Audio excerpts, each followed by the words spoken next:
gone back to bed yet? I don't know why.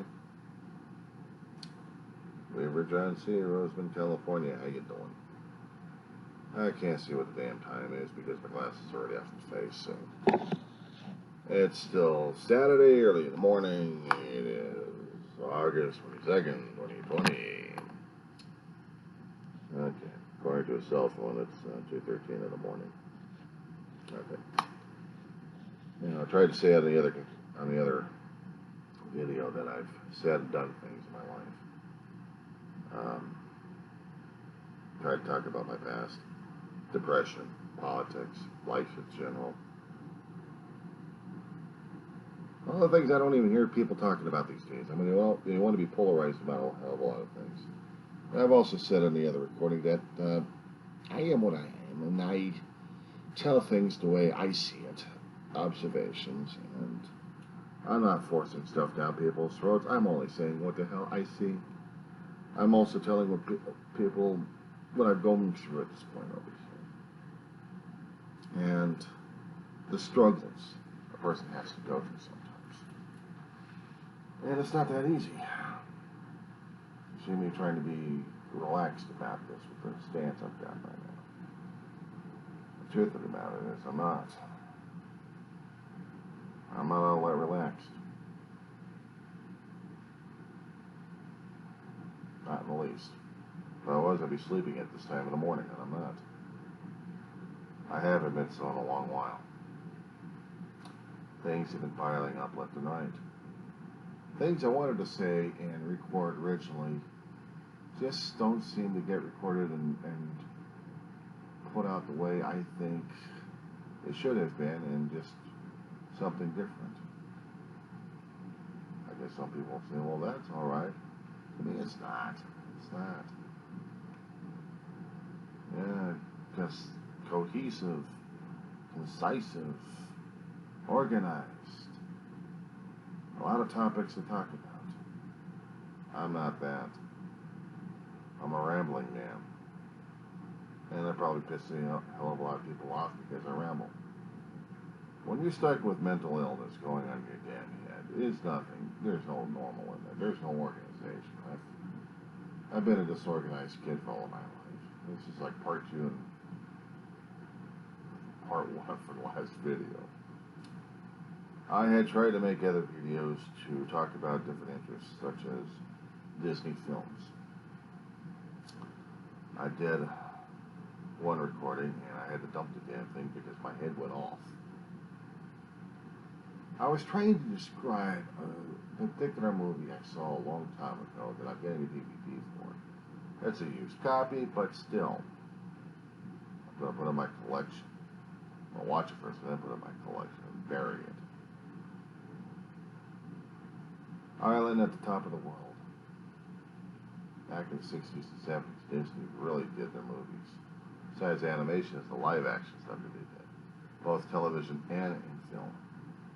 And some films confused the crap out of me, and other films were delighting the living daylights out of me, and some left different images that I couldn't even figure out to this day until I saw the movie, and it still confused the crap out of me. Island at the Top of the World was one of those films. Now, David Hartman was the only actor I recognized in. I think there was a couple of other actors I recognized in there, but I'm not quite so sure because I haven't done my homework on that one just yet. Smartphones, you gotta love them. Good when they got internet connection and they can actually check this stuff out. But the actor I remember, David Hartman, this guy, Good Morning America for a decade or two. And I remember him doing a lot of interviews on Channel 7, doing ABC. So I'm going to type in here, Disney, Island, at the top of the world. Right, now for the cast at this point over here. What Google has put out. David Hartman, God rest his soul. Agneta Eckmeyer. Donald Sinden. Jacques Marin. Mako, I remembered. David Willem. And the thing of it is, I've seen David Hartman many times. I recognized him. Mako, very famous actor. The rest of them, I couldn't even figure out for the life of me. Jacques Morin kind of reminds me of David Suchet playing Hercule Poirot in the British series of Agatha Christie's Poirot. But Jacques Morin has been in a hell of a lot of movies and a hell of a lot of shows that it just kind of drove me crazy. He was in Herbie Goes to Monte Carlo. He was in something I recognized anyway. He was Killing the Great Chefs of Europe. And probably other movies that I hadn't even seen. A lot of other movies I've never even seen or even heard of.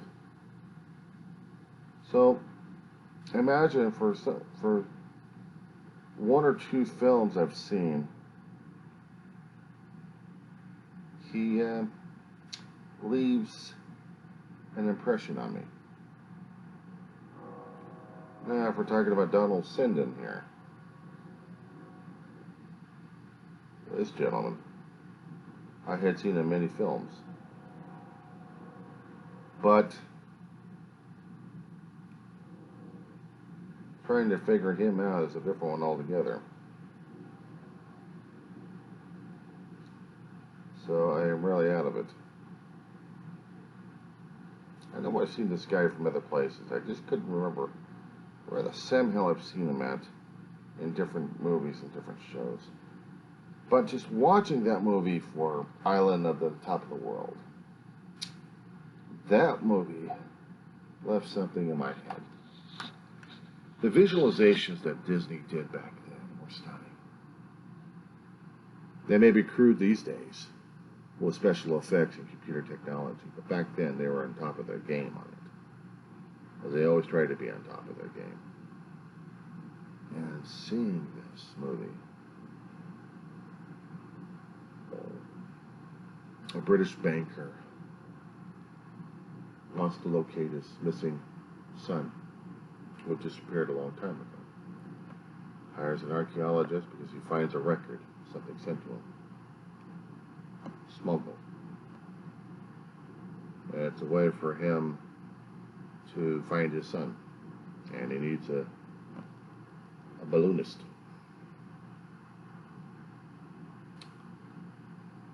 David Hartman plays the archaeologist, and then played the banker, and Mako was another guy that they met, the native. But the trip going to the island on top of the world was, quarter of the way or a fifth of the way in the movie. And then they're trying to locate the sun in this medieval place surrounded by volcanism around it, surrounded by ice and fog. And hardly anybody can get to this place. Nobody, natives like to get to this place. But there was an ancient Norse tribe living over there. And in the end, the banker finds a son and a wife. Well, the son's wife anyway. Has a son and a daughter now. And they want to go home with him. David Hartman stays. But Disney dealt with adventure like crazy. They had to make it family entertaining, threatening, action, thrills, so you can actually feel it. Some of the movies like 20,000 Leagues Under the Sea is my favorite. Captain Nemo. They had to create characters that are so deep. And some of these are coming from short stories or screenplays. 20,000 Leagues Under the Sea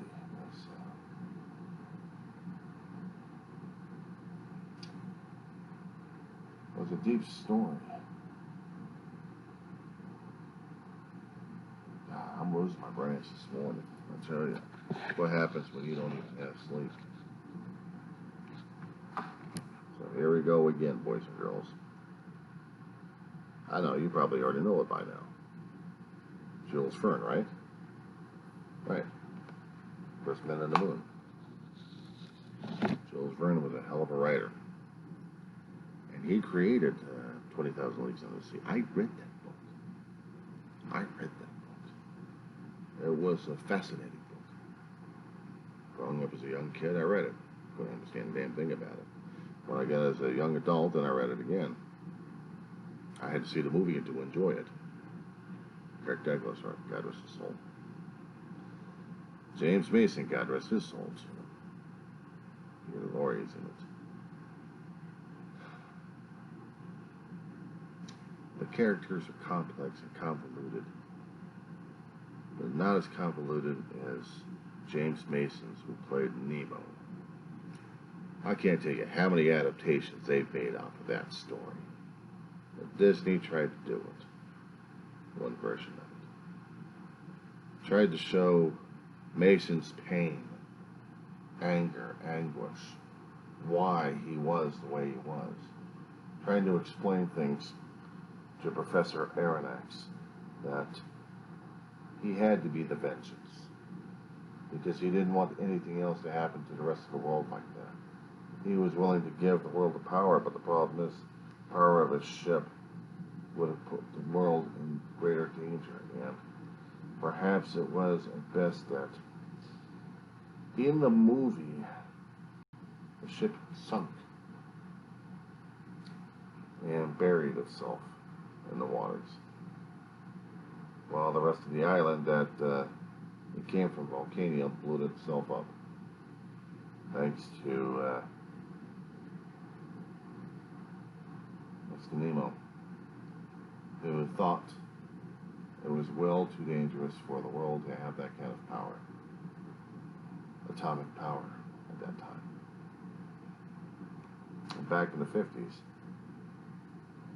there was a lot of themes concerning about this one. This movie came out in the 60s, actually. The book came out well before then. This book was written in the late 1800s. A visionary writer.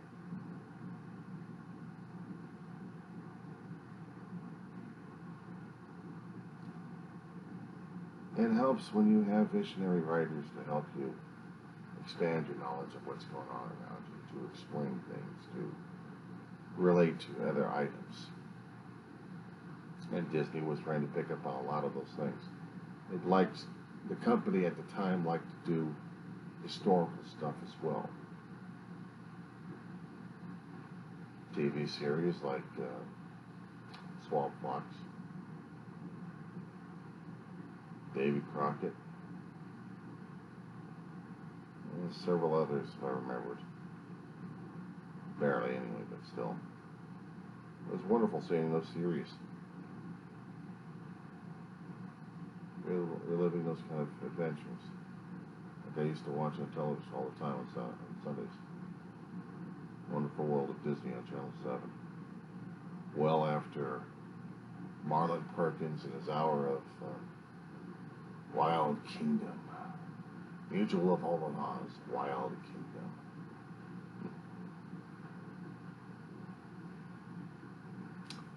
Things like that. You can see them on YouTube. YouTube's probably got much of everything these days.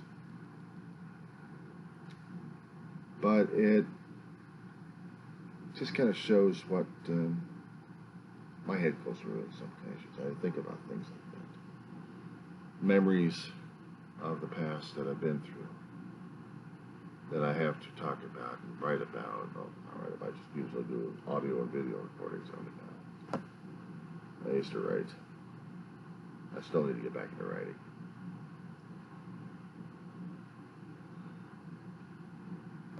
And just to get this stuff off the chest is needed for me. Call it therapy. But This is all my basic observations. This is all my basic things I go through.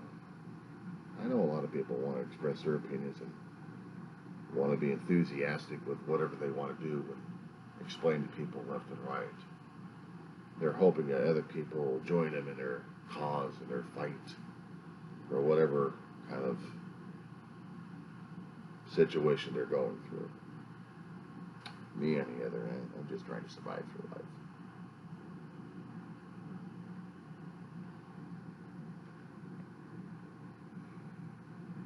Anyway,